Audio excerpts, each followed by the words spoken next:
Today we're talking about a tragic character from G.I. Joe lore who has constantly straddled the line between the light and the dark, between good and evil. A character born in crime and forged in violence who, in the end, found a family of her choosing. A character who, like her nom de guerre suggests, came out of the darkness and into the light to bloom, but for a short amount of time. Let's talk about Pale Peony. Pale Peony first appeared in 2007 in Larry Hama and Blood Rain artist Mark Robinson's 7-issue Storm Shadow miniseries. The series features some amazing cover artwork by Sean Gordon Murphy, who is also acclaimed for works like Batman White Knight, Tokyo Ghost, and Punk Rock Jesus. We violently collide with Margarita Shiro in that first issue, being the chalk-white, pale assassin clad in pale pinks while holding a seemingly young child named Tiff hostage, and with Storm Shadow cornered in a narrow passageway aboard a German U-boat named U-305. Docked as a floating museum in Chicago, Illinois, an exhibition that was part of the Museum of Science and Industry. Pale Peony, it would turn out, was working covert ops for Night Creeper leaders IRIZ, or International Research Institute of Zurich organization.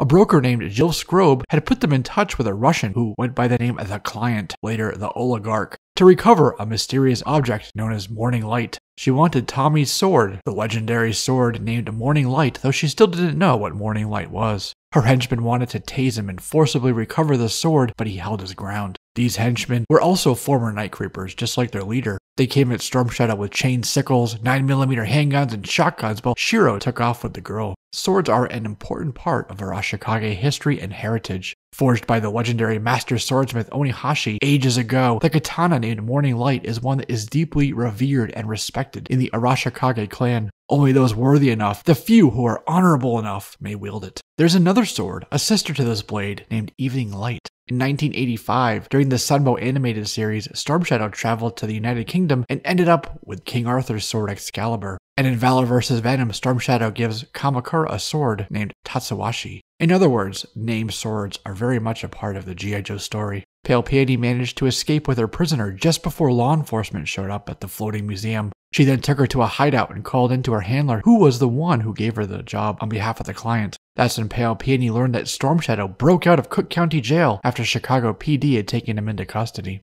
Meanwhile, the girl Tiff, that was with Margarita, was reading a G.I. Joe Sigma 6 comic book. Cool little Easter egg. Storm Shadow was in a condo on Lakeshore Drive with a kid named Adam who used to do some hacking work for Dr. Venom. This is when we learn a few things. Pale Peony's mother was a Russian, at one point a full colonel in the Assassination Directorate of the Cold War era KGB, and her Japanese father was a top Yakuza boss. Pale Peony grew up in the underworld of organized crime and Title 50 style covert ops. At one point in Russia, Margarita was working for Russian security forces, presumably at the same time the client was in his former role, likely with KGB and then FSB. Margarita eventually became a top freelance covert op for IRIZ, working under Night Creeper leader. Storm Shadow started hunting for Pale Peony, starting with a restaurant on Devon Street that sold gyoza and borscht, a likely place given her heritage. He then caught up with a guy named Magic Mo and poisoned him for information on Pale Peony. He learned that Pale Peony was taking Tiff, his niece apparently, to Moscow. Storm Shadow was also planning to break into Lubyanka to steal a KGB dossier locked away in a vault,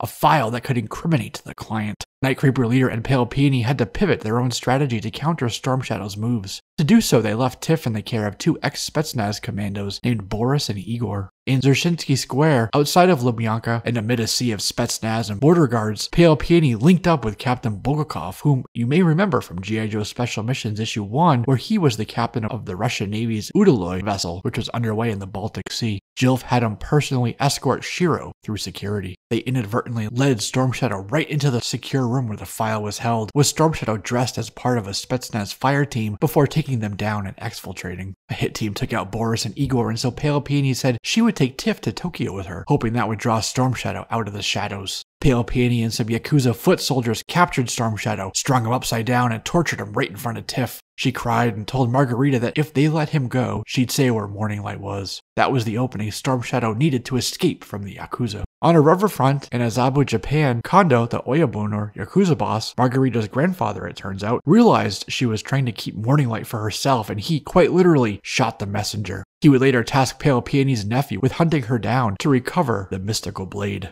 This happened while Storm Shadow met with Obake Obasan, the demon granny, or granny demon, the matriarch of the Arashikage, and Stormy's aunt and widow of Hardmaster. And in Tokyo, we see Jilf talking with the client, who reveals that Morning Light is hidden in a certain rooftop tower in Midtown Manhattan, New York City, a classic hiding place of Storm Shadows that began back in the Marvel Comics era. All the players were now converging, on course for a violent head-on collision right in Manhattan. Pale Peony found the water tower and recovered a sword from an altar inside. However, Storm Shadow was waiting, and that wasn't Morning Light. It was a cheap training sword that had broken years ago during a sparring match with Cobra Commander's son Billy. Pale Peony donned her combat armor, and both the ninja and the almost ninja fought, with Storm Shadow shattering Shiro's face shield. She flooded the interior of the water tower and then launched a salvo of wrist rockets right at Storm Shadow. The rest of the players showed up as their battle raged. Captain Bulgakov was there too, only he decloaked and revealed himself to actually be Zartan in disguise. Here's another twist. Tiff wasn't a kid. She was a 27-year-old freelance assassin named Latifa Chang Rasmussen. She had subcontracted Storm Shadow, not the other way around, and used her size to get the drop on both Night Creeper Leader and the client. Tiff's client was a competitor mogul in the petroleum market named Kolya, who wanted her to get close to the oligarch to get him to stand down, to stop competing, and in turn, Tiff would get $5 million,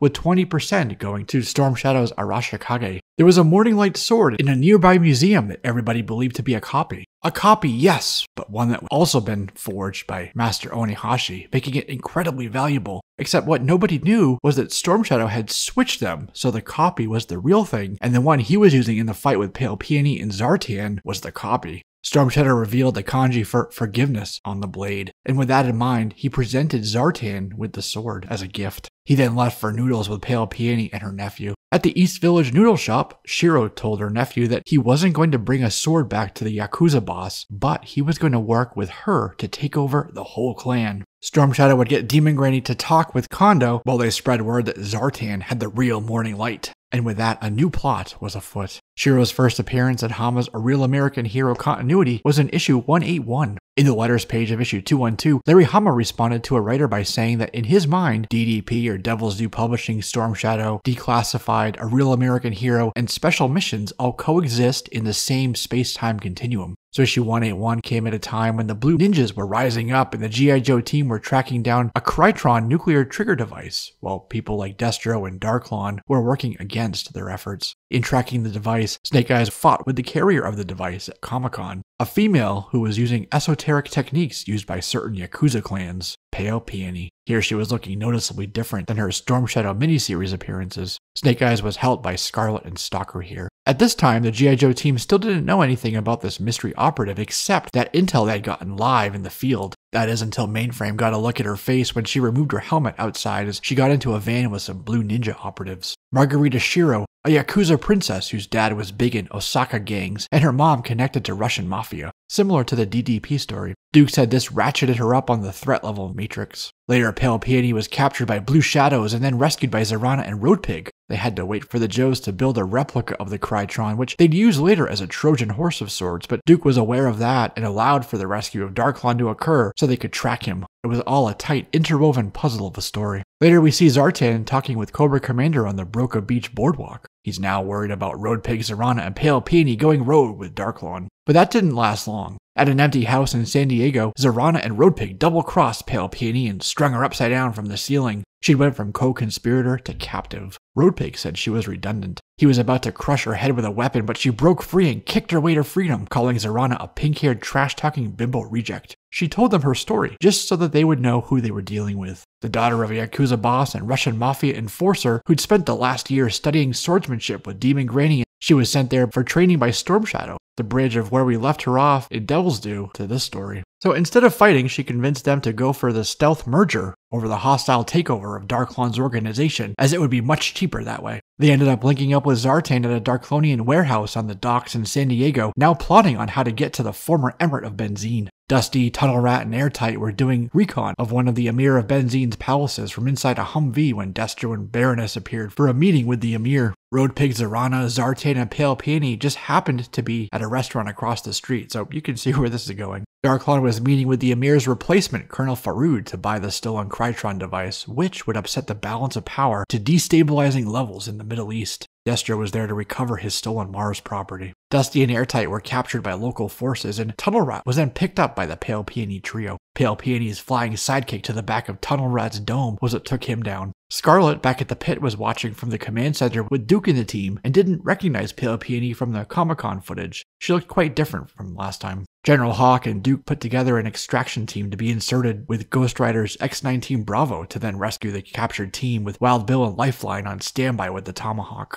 In the police van they stole, Zartan was following Colonel Faroud's limousine while arguing with Zarana. Road Pig was in the back arguing with their prisoner Tunnel Rat until Zartan told him to shut up. That's when Pale Peony leaned over to Tunnel Rat and whispered, "Don't worry, I'm on your side." At their destination, Pale Peony threw her sword at a soldier to save Tunnel Rat just as Road Pig was taken out, and she was shot center mass. Road Pig picked her up and carried her outside, even after Zartan said to leave her. Zarana called Road Pig stupid for doing that, but Road Pig said that she'd taken a bullet for him, and that had to count for something. Outside, Road Pig turned her over to Lifeline for care, and since there was no way he could get her to a hospital on time. By issue 192, Pale Peony was now in Tokyo, Japan, at an amusement park where she met up with Demon Granny and Jinx. Obake said that much of the leadership and management of the Arashikage clan would soon fall on both of them as the next generation of leaders. Pale Peony and Jinx then went undercover as factory line workers in Alistan at a plant owned by Revanche Electronics. They got in front of the perverted foreman to break into a secure room. That room was a secret robotics lab. This is where the cyborg Blue Ninja schematics were held. A big goon with a face mask and an MG came in to stop them, but the two women, pink and red ninjas, took her down. They then ran into Lohar to a city safe house, but their path was blocked by agents. They made it to a cafe to call in a sitrep. They uncovered that Zartan was upgrading their battle android troopers to Blue Ninja levels, exponentially increasing their lethality. The pair then was to exfil to Ramstein via Trieste. They were to make contact with an asset at the American embassy first for passports and visas. The pair had to fight through disguised Blue Ninja agents at the Lohar International Airport in Alistan, but in the fight, Pale Peony was shot in the chest, her second time being shot after her hook kick failed. Jinx got her on an airliner, but the plane was intercepted by a Carabinieri SWAT team on the tarmac in Trieste. They swept and cleared the main cabin areas, MP5Ks in hand, but Jinx had Pale Peony down in the luggage area. Jinx stole a conveyor belt loader tug to get Pale Peony to an awaiting Arashikage sedan. Pale Peony had to use pain control techniques that Demon Granny had taught her. They got her to a clinic for treatment while the Blue Ninja operatives reported back to CBX-001, their leader. They were attacked on a trolley out of town, but Jinx and the Arashikage contact neutralized the threat. They were able to get to a train from Pordenone, Italy, to Aviano Air Base, not too far away. Aviano is a NATO installation which hosts the Air Force's 31st Fighter Wing, so they'd be able to hitch a ride back stateside. And in a slight comedic moment, both Jinx and Pale Peony realized that neither of them knew their Arashikage contact. How did he know to help them? And where did he disappear to? That was a mystery left for another day. A few issues later, when the two women showed up at the renewed pit, with Jinx going full send in a red convertible sports car right down the flight deck, nearly clipping Dusty in the process. They had returned to base to debrief. After that, Duke sent Jinx and Pale Peony on a recon mission in Dublin, Ireland, having uncovered a Revanche robotics research facility there. They found the Revanche tower and rappelled down from the roof, cut a hole in the glass exterior window wall, and found the assembly line producing MC-76 Bravo chips. It was then that they ran into a massive Revanche cyborg named 921, clad in samurai armor. They nearly took 921 down with Pale Peony lunging for the kill strike, but 921 hit her with gas, knocking them both out. 921 then dragged the two women away by the collar of their gis.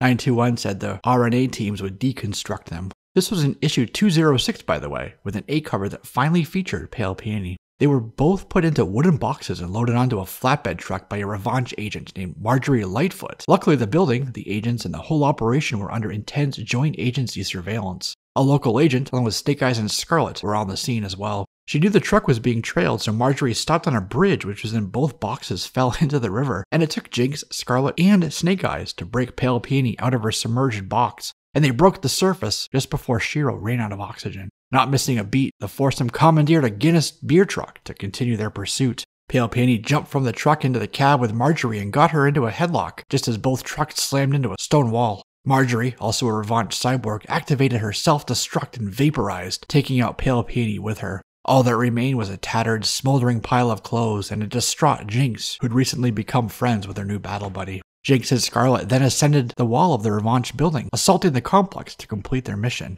They believed 921 was in there, and Scarlet had to tell Jinx that it was not up to them to settle the score with 921 for Pale Peony's death. 921 needed to be taken alive, but it was Snake Eyes who put 921's own katana right through her face, blue flame and all. Then Roadblock smashed the chamber, holding the human that controlled the cyborg, finally ending 921. This, by the way, is the same tech that would be used to revive Serpentor, leading to the Commando's own tragic death. That is, until Skybound would bring them both back, albeit changed. The plot summary on the inside of issue 209's front cover said, after Pale Peony's death, G.I. Joe stormed Revanche's Dublin facilities and stumbled on more than they bargained for. Attacked cyborgs of all sorts, and the original host controlling Android 921. The team barely made it out, but Pale Peony is finally avenged. Storm Shadow brought Pale Peony's ashes in a small Arashikage urn to his aunt, Granny Demon, in Japan, but ran into some more Blue Ninja cyborgs in one of the dojos on the compound. She told him she'd put the ashes in a special place, that Pale Peony had been her last pupil. And so there you have it, the story of Pale Peony, a character who wasn't around for very long but left an indelible mark on the team. One of the few newer characters, just like Helix, to jump from publisher to publisher, following Larry Hama around from series to series. A fighter who joined the very few G.I. Joes who'd made the ultimate sacrifice in the fight against evil. A fight, mind you, that saw her battling against her very own heritage. She didn't have any action figures or animated appearances, making her a Larry Hama comic book exclusive. Alright, there you have it. That's a wrap on this one, my friends. I'm Jesse, this is JLS Comics, and I'll see you soon.